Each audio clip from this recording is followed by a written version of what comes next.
Hello everyone, welcome to JRF Adda. कैसे हैं आप सब लोग? आ जाइए, एक बार फटाफट शुरू करते हैं आज का session. Very good evening all of you. जल्दी से आ जाइए, एक इंपॉर्टेंट सेशन होने वाला है आज। एवी क्लियर है, साउंड क्लियर है, जल्दी से बता दीजिए और टाइम पर आ जाइए सभी लोग। मेरा नाम वर्षा गौर है, मैं आपकी पब्लिक एडमिनिस्ट्रेशन की एजुकेटर हूँ। ये मेरा इंट्रोडक्टरी बायो है and currently I am a PhD scholar.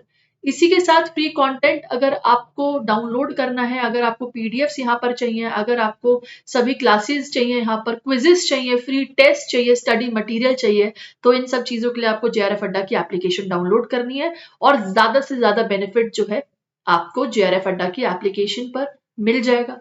साथ ही एटम 2.0 बैच के लिए पब्लिक एडमिनिस्ट्रेशन की अगर हम बात करें, पेपर 1 प्लस पेपर 2 की 13,999 में आपको ये टेस्ट सीरीज यहाँ पर मिल रही है। पेपर 1 प्लस पेपर 2 की हैंडबुक आपको यहाँ पर मिल रही है, पेपर 1 प्लस पेपर 2 की क्रैश कोर्स भी आपको यहाँ पर मिल रहा है, paper 1 plus paper 2 as well as. तो यानी कि कुल मिलाकर फुल फ्लेज्ड पैकेज है आपके लिए।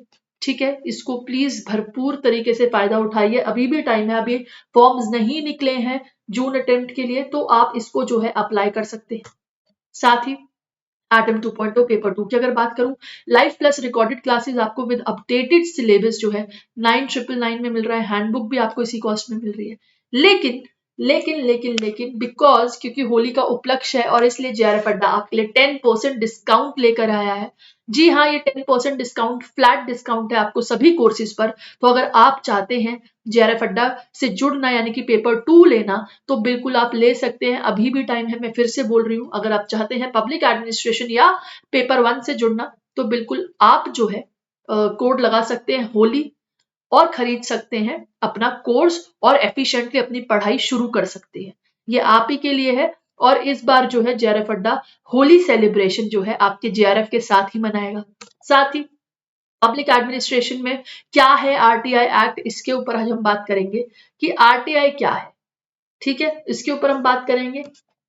देखो, सबसे पहले हिस्ट्री जानते हैं। हिस्ट्री है राइट टू इंफॉर्मेशन एक्ट की, कि आज की डेट में अगर देखा जाए तो डेमोक्रेसी के अंदर जो है गवर्नेंस की रूट एक तरीके से बड़ी तेजी से स्थापित हो गई है।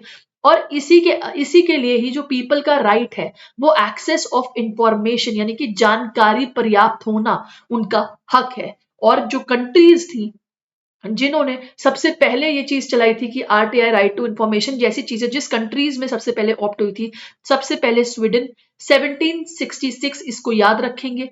Finland 1951, Denmark 1970, France 1970, Thailand 1997, Bulgaria 2000 और यूनाइटेड किंगडम 2005। ये दो तो एटलीस्ट याद ही करेंगे, ये बहुत इंपॉर्टेंट है। ठीक है, इसी के साथ इंडियन सिनेरियो में बात करते हैं आरटीआई एक्ट क्या था। तो देखो, अगर देखा जाए कि एक तरीके से सिटीजन्स ऑफ इंडिया जो हैं उनको कुछ अगर देखा जाए कि इंफॉर्मेशन के अंदर ट्रांसपेरेंसी नहीं मिल रही थी, तरीके से इनको इंफॉर्मेशन नहीं मिल रही थी पब्लिक अथॉरिटी से, तो इसलिए पहले अगर देखा जाए वीक जो स्ट्रक्चर था आपका फ्रीडम ऑफ इंफॉर्मेशन एक्ट 2002 में जो था, उसका एक वीक स्ट्रक्चर था, जिसकी वजह से आपका आरटीआई एक्ट जो है 2005 में लेकर आना पड़ा। ठीक है, सबसे इंपॉर्टेंट बात। और साथ ही साथ इसकी इंस्पिरेशन जो है वो मजदूर किसान शक्ति संगठन से मिली है राजस्थान के अंदर, जिन्होंने इनिशिएट किया था मिनिमम वेजेस अगेंस्ट रैम्पैट करप्शन, यानी कि करप्शन के अगेंस्ट इन्होंने मूवमेंट चलाई थी, जिसमें कि 85% ऑफ रूरल बजट जो है, देखो कुल मिलाकर 85% जो बजट सैलरी के बेसिस पर मिलना चाहिए था गांव के लोगों को, उनको वो नहीं मिल रहा था, जिसकी वजह से किसका जन्म हुआ, people's right to information act का जन्म हुआ 1997 में जुलाई में, नेशनल कैंपेन किस हिसाब से, मतलब एज ए नेशनल कैंपेन ये इमरजेंस हुई 1995 में। लेकिन राजस्थान ने अपने जो उनकी जो विधानसभा थी या फिर उनकी जो असेंबली थी उसके अंदर जो है उन्होंने सीधा बोल दिया था कि यहाँ पर राइट टू एक्सेस इंफॉर्मेशन जो है, देखो पब्लिक सर्विस डिलीवरी एक्ट हो गया, चाहे राइट टू इंफॉर्मेशन एक्ट हो गया, इन सब के लिए कहते ना बहुत अच्छे लेवल पर जो काम कर रहा था पहले से ही वो था आपका राजस्थान इंडिया के अंदर। ठीक है, और साथ ही साथ ऑल सिटीजन्स के पास राइट टू इंफॉर्मेशन होनी चाहिए। लेकिन जून 15 2005 के अंदर ये एक्ट जो है सेंट्रल लेवल पर पास हुआ, सेंट्रल लेवल पर पास हुआ, उस समय डॉक्टर मनमोहन सिंह की सरकार थी। और जो है ये आपका जो एक्ट है ये फोर्स में आया अक्टूबर 12 2005 को ये फोर्स में आया है। दोनों ही डेट इंपॉर्टेंट है, पीएचडी में भी पूछा जाता है और पीवाईक्यूज जो है आपके पब्लिक एडमिनिस्ट्रेशन के पूछे गए हैं। राइट टू इंफॉर्मेशन बिल जो है इंट्रोड्यूस किया गया था ministry of personnel public grievance and pension जो है इन्होंने पास, इनके द्वारा जो है इंट्रोड्यूस किया गया था और पास हुआ था लोकसभा में मई 11 2005 को। राज्यसभा में ये पास हो गया था मई 12 2005 को। यानी कि इसको असेंट जून 15 को मिल गया था और ये फोर्स में आया था 12 अक्टूबर को। ठीक है, इसके अंदर क्या है, राइट टू इंफॉर्मेशन जो है आपका स्टैट्यूटरी प्रोविजन जिसके अंदर है, सिटीजन जिसके अंदर जो है इंफॉर्मेशन ले सकते हैं। टाइप ऑफ इंफॉर्मेशन क्या है, यहाँ पर इंफॉर्मेशन क्या क्या इंक्लूडेड है, आप ईमेल के द्वारा, फॉर्म रिकॉर्ड के द्वारा, यानी कि आपको अगर किसी रिकॉर्ड के बारे में जानकारी चाहिए आप निकलवा सकते हैं, डॉक्यूमेंट निकलवा सकते हैं, email, circular, press release, contract, जो भी चीज आपको चाहिए वो आप इसके अंदर निकलवा सकते हैं। स्कोप क्या है आरटीआई का, आरटीआई सभी डॉक्यूमेंट्स को, रिकॉर्ड को, सर्टिफाइड कॉपीज को कवर करता है जो कि आपकी इंफॉर्मेशन की जानकारी आपको चाहिए होती है किसी भी गवर्नमेंटल मैटर पर। टाइम स्पेन क्या होता है, देखो आरटीआई, अगर आपने आज आरटीआई जो है सबमिट कर दी, अब उसके 30 दिनों के अंदर अंदर आपको जो है इंफॉर्मेशन मिल जाएगी। ये आरटीआई की टाइम लिमिट है। ठीक है, अगर किसी की जिंदगी से जुड़ा हुआ सवाल है या किसी की आजादी से जुड़ा हुआ सवाल है तो 48 घंटों में जो है इमरजेंसी केसेस में जो है इंफॉर्मेशन मिल जाएगी। पब्लिक अथॉरिटी ऑब्लिगेटरी है इसके अंदर, यानी कि बाइंडिंग है, देनी ही है इंफॉर्मेशन। लिमिटेशन क्या है, लिमिटेशन यह है कि information is prohibited and restricted from the third party information, यानी कि मुझे, सपोजिटली मैं थर्ड पार्टी हूं, आपका किसी और के साथ कोई भी मैटर है, मैं बीच में से आप दोनों के हिसाब की, आप दोनों की इंफॉर्मेशन जो है आरटीआई की अर्जी लगाकर मांग रही हूं तो मेरा कोई हक नहीं, यानी कि थर्ड पार्टी इन्वॉल्व नहीं हो सकती। एपीलेट अथॉरिटी है यहाँ पर सेंट्रल और स्टेट इंफॉर्मेशन कमीशन जो है वो इसके अंदर जो है काफी रोल प्ले करती है इंफॉर्मेशन के आरटीआई एक्ट को इम्प्लीमेंट करने के लिए। पेनल्टी भी है, अगर मान लो एप्लीकेशन जो है टाइम लिमिट से ज्यादा हो गई है, ठीक है, यानी कि 30 दिन का टाइम लिमिट है या 48 घंटे का टाइम लिमिट है, जो भी है उससे ज्यादा हो गई तो पेनल्टी भी लगेगी, यानी कि 250 रुपए प्रतिदिन की पेनल्टी जो है लगती है। और जिसको एक्सीड कर सकते हैं, नॉट एक्सीड ₹25,000, मतलब 25,000 तक जो है वो जा सकती है। इसके बाद जो है इसके बाद एक्सीड नहीं हो सकती है।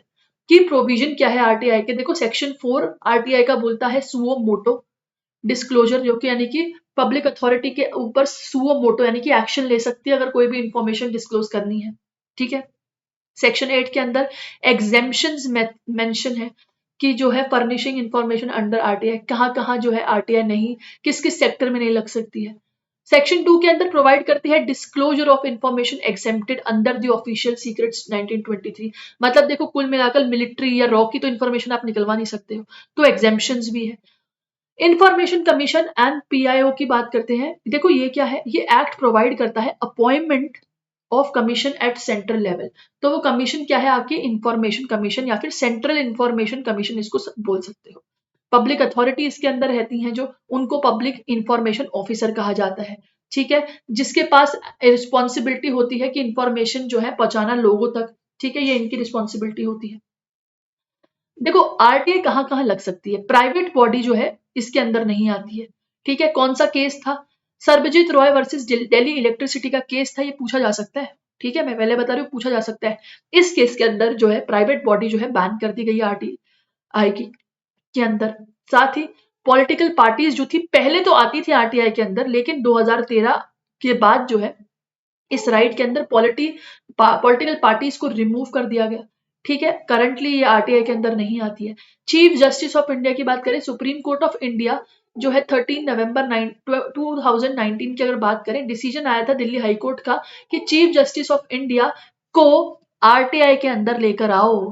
ठीक है, आरटीआई आप चीफ जस्टिस ऑफ इंडिया के ऊपर लगा सकते हो और आपको वो इंफॉर्मेशन दे सकती है। ठीक है, दूसरी चीज की पॉइंट की डिफरेंस देख लो, या फिर अगर मैं तरीका बताऊं कि आरटीआई के अंदर कुछ अमेंडमेंट हुए थे, 2019 के अंदर अमेंडमेंट हुए थे, ये बना 2005 में था, 19 में कुछ अमेंडमेंट हुए थे। जैसे टर्म था चीफ इंफॉर्मेशन कमिश्नर का, जो टर्म था वो पहले 5 साल हुआ करता था, लेकिन इसके बाद जो है टर्म जो है अब डिफाइड करा जाता है सेंट्रल या फिर स्टेट सरकार के द्वारा, ठीक है, रिस्पेक्टिव सरकार के द्वारा जो है बताया जाता है। इनकी पहले सैलरी जो थी वो इलेक्शन कमिश्नर या फिर जो है चीफ सेक्रेटरी के बराबर हुआ करती थी, लेकिन अब सैलरी और अलाउंस भी इनकी कौन डिफाइन करता है, सेंट्रल गवर्नमेंट, ठीक है, इंपॉर्टेंट है, जो मार्क कर रही हूँ। साथ ही डिडक्शन ऑफ सैलरी की बात करें, अगर ऑफिशियल्स को रिसीव हो रही है पेंशन आफ्टर रिटायरमेंट बेनिफिट, ये सब मिल रहा है, तो reduce by an amount of equal to the pension, यानी कि अगर मान लो उनके द्वारा कोई पेनल्टी है, तो वो पेनल्टी इनकी पेंशन में से सैलरी में से कटेगी, ठीक है, लेकिन बाद में ये फंक्शंस जो है रिमूव कर दिए गए, ये चीजें रिमूव कर दी गई। तो ये था आरटीआई, जिसकी जानकारी आपको होनी जरूरी है। इन डेप्थ में कोई पढ़ना चाहता है, बिल्कुल आरटीआई इन इंडिया करके खोलो स्टडी मटेरियल, जो सेल्फ स्टडी कर रहे हैं और डिटेल में पढ़ना चाहते हो तो पढ़ो, बिल्कुल कोई मना ही नहीं है, इंफॉर्मेशन आपको भी होनी चाहिए, राइट टू इंफॉर्मेशन का अधिकार आपके पास भी है। दोबारा बता रही हूँ, ठीक है, एक तो ये चीज ध्यान रखना, प्रॉब्लम्स और चैलेंजेस के ऊपर एक बार नजर डाल लेते हैं कि क्या प्रॉब्लम्स है इन आरटीआई एक्ट 2005 के अंदर अगर देखा जाए। तो देखो, deep vested interest of bureaucracy do not allowed to render the requested information. Bureaucracy, नौकरशाही इतनी ज्यादा गहरी है हमारे देश में कि अलाउ ही नहीं करती कि इंफॉर्मेशन पास ऑन हो, ठीक है। इसी के साथ ये चैलेंजेस हैं, due to haphazard maintenance of the records कितने कितने पुराने रिकॉर्ड्स जो है मेंटेन कर जाएंगे। आज भी ऐसा है कि हर जगह कंप्यूटर अवेलेबल नहीं है, मतलब limited limited amount of computer है, ठीक है, ये चीज भी मैटर करती है आजकल।